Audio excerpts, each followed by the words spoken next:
turagusuhuje wowe udahwema kudukurikira kandi turagushimira. Uyu munsi reka tuganire ku byiza byo kuzana abana mu rusengero, ku byiza byo kuzanira Yesu abana ngo abakoreho.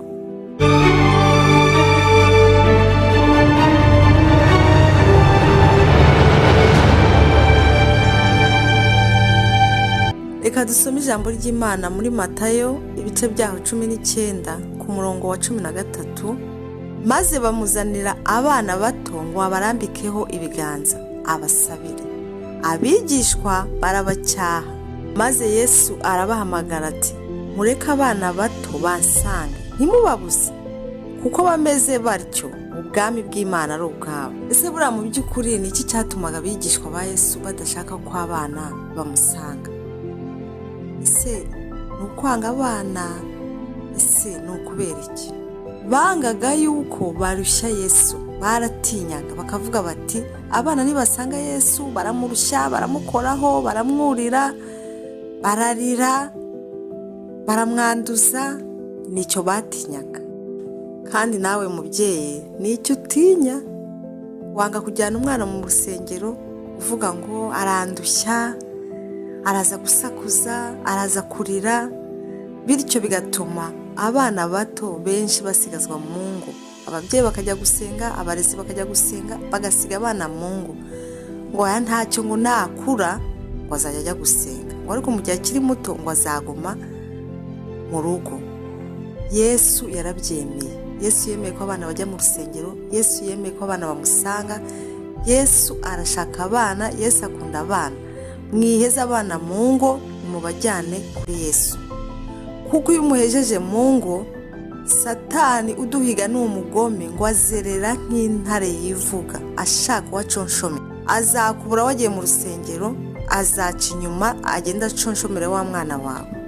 Azamuteza ibitutsi, azamuteza imico mibi, azamuteza kurira, mbese azamuteza byinshi bibi, kuko utamushyiriye Yesu, kuko utamujyanye mu nzu y'Imana.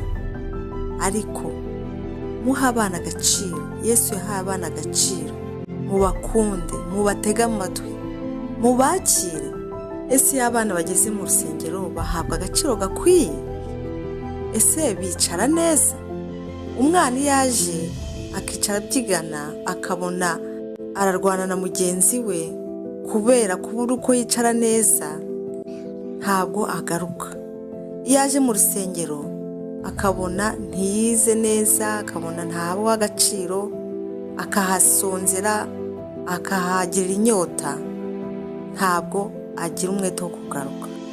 Umwana yigishwe neza inkuru z'ijambo ry'Imana, afata umurongo wo mu mutwe, ariko narangiza na ya nkuru ayishushanye, ayitere amabara, atware urupapuro rujyane mu rugo. Urwo rupapuro ruzatuma ahora yibuka ya nkuru, kandi bimukundishe kujya ku rusengero, kuko azi ko arahakura ubumenyi, kuko azi ko aragenda ashushanye, atera amabara.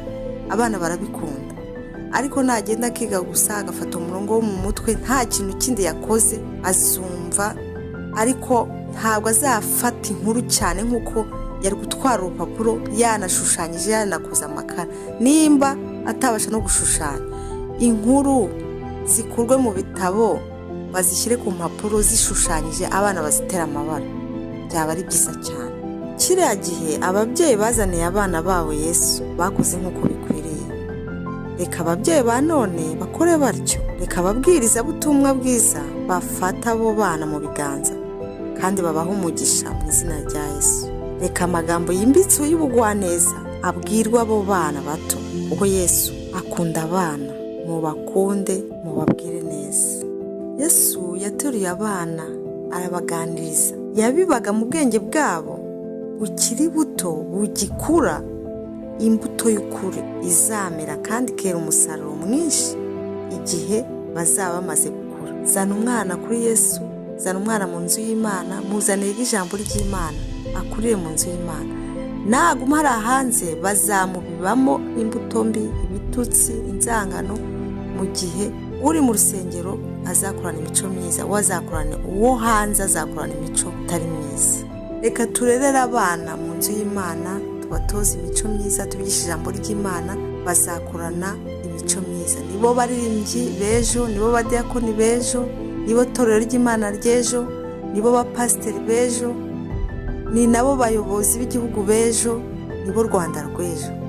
Iyo bakuriye mu nzu y'Imana bahigira imico myiza, ijambo ry'Imana ribatoza kureka ikibi, bityo bikagira umumaro n'igihugu cyacu, bikagira umumaro n'umuryango muri rusange. Murakoze, murakarama. Mbifurije kuzana abana mu nzu y'Imana, mbifurije kugira abana bubaha Imana.